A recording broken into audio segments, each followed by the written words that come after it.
We were joined by the arts writer Siobhan Synnot and the comedians Fred MacAulay and Angus Dunican. Angus, you're a comedian who's performed at the Fringe in the past, but you're not coming this year because you think it's just too expensive, yeah? Well, yeah, I mean, the thing is that, you know, where I currently am in my life at the moment, you know, my career was doing okay just sort of prior to the pandemic, and then the pandemic sort of spoiled the momentum of that. And then in the interim, I've become a father and have had to become the primary caregiver while my wife works 3 jobs to support us, and, you know, and I'm on universal credit and things like that. And so in a situation like that, the kind of money that it takes to take a show to Edinburgh and have a kind of professionally meaningful experience, like for it to be good for your career in any sense, you're looking at an outlay of at least something like £7,000 or £8,000, which is kind of, you know, morally hard to square when we're living sort of like not entirely hand to mouth, but nearly. Yeah. OK, I mean, that is a lot of money, Fred. I mean, you're a Fringe veteran. What have you made of what Angus has got to say, and also what Jason Manford and Gail Porter said today about the price of going to the Fringe nowadays? Well, I've got every sympathy for Angus because, you know, as a young performer, you want to be at Edinburgh. And, you know, this is an argument, or it's a discussion that's got so many bits to it. You've got people like Jason, who we would all imagine is a fairly wealthy character. The surprising thing about Jason and Gail is that they're wondering about whether they're going to the Fringe in April, whereas Angus would know if you want to go to the Fringe, it's a decision you make the year previously, and by January you have to have your photo taken, you have to have your name of the show and all the rest of it, and accommodation, and the venue booked as well. I mean, you can go online just now and buy a ticket for dozens of shows that are going to be at the Fringe. So I've got every sympathy. I know it costs a lot of money, but I would urge anybody that is a young stand-up that it's going to propel you as a performer really up to the next plateau, as it were, because it gives you the chance to perform for 25, 26, 27, maybe even 30 nights in a row, and not just one gig a night. So you think it's something that people have to invest in then to make a career? And is that what you're saying to Angus he should do? Well, yeah, but I mean, Angus has done the Fringe already, so he knows what to expect, you know. But if it was me, if I was at that stage in my career, I would pull out all the stops to get there. Angus, what's your response to that? I mean, again, I would absolutely love to pull out all the stops to get there, but I find myself with something of a deficit of stops. Yeah. I literally do not have that money, and it is obviously entirely possible to go up to the Fringe and have an extremely sort of belt and braces sort of time. Like my first show, my first full-length hour was in 2013. I couch surfed for the entire month, except for 3 days where I stayed on a farm like 10 miles outside of the city and bussed in every day. and you know, I barely ate, and I was a mess. And I barely showered, and I had a lovely time. And my God, I did a fantastic. I was very happy with my show, and I did a great show. Sometimes to 2 audience members, but as Fred rightly says, you know, it's fantastic for you in terms of you progressing as an artist.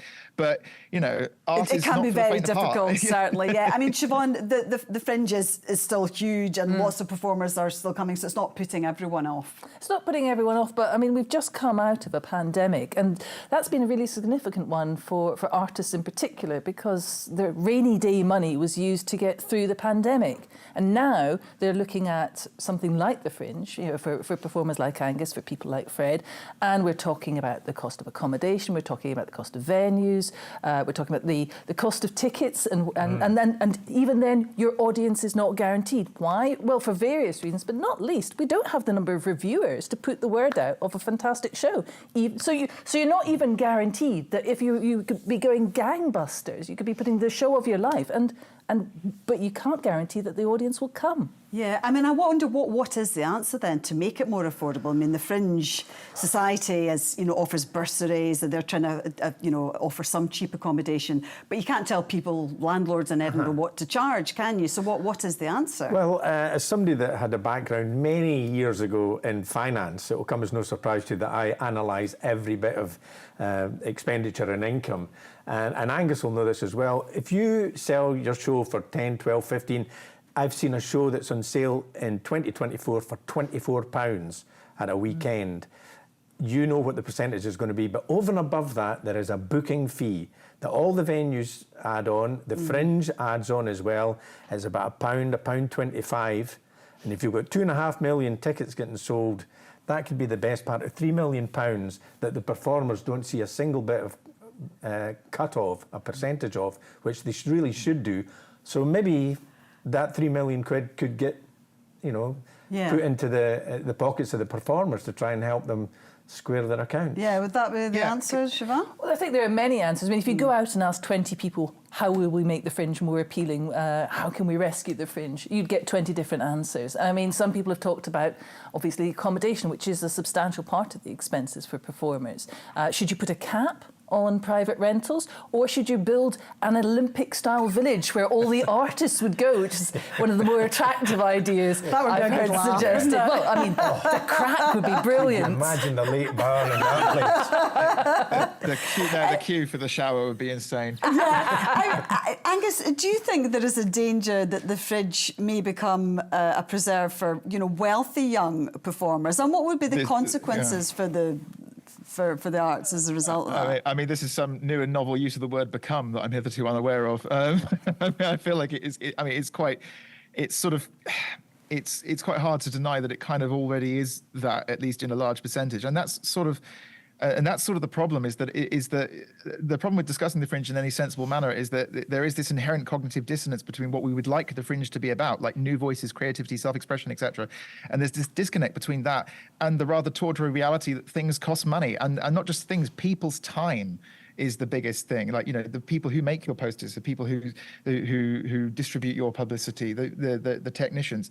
I obviously don't have an answer, because the number one answer that everybody would love for things to be different is accommodation. I think that seems to be the one. But how do you go about just saying don't do capitalism to landlords? I mean, that's not going to work.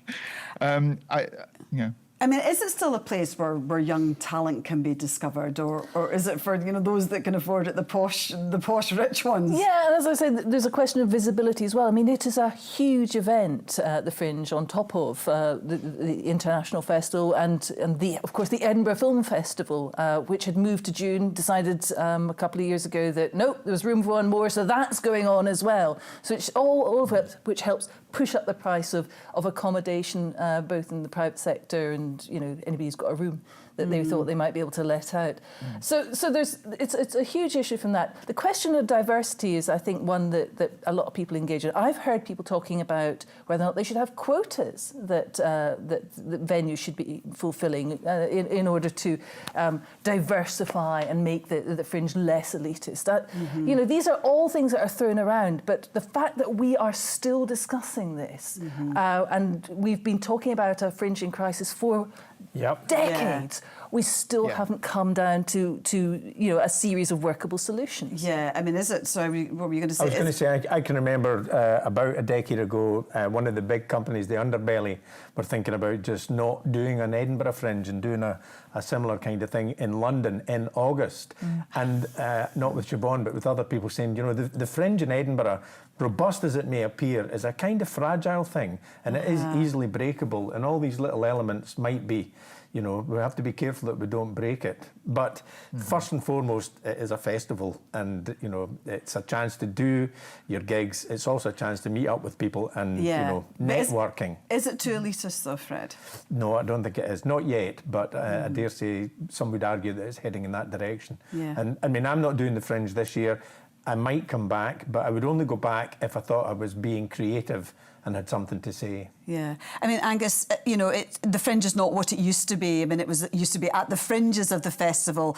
It is a very different being now, but, things have to change, don't they? Of course.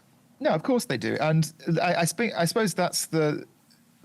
I think that's the problem. Is there's just, for a lot of people who are starting the Fringe now, there's an element of expectation management, because for certain echelons of the comedy industry, it is functionally a trade show that sort of sits within an arts festival, and that's the weird identity crisis that it has, I think, a lot of the time, and that's the thing that a lot of people kind of struggle with, because they don't know when they should be when they should be being an artist and when they should be being a bit more savvy and a bit more cutthroat about things, with their business hat on.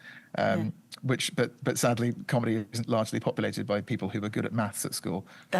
So is it going to become more and more like that, and more of a trade show? And is that wrong, or does it have to keep evolving? No, I think, well, it will keep evolving, that's for sure. But I mean, can it be a trade show when there aren't as many examples of it, TV executives wandering around the Fringe looking for the next Fred MacAulay?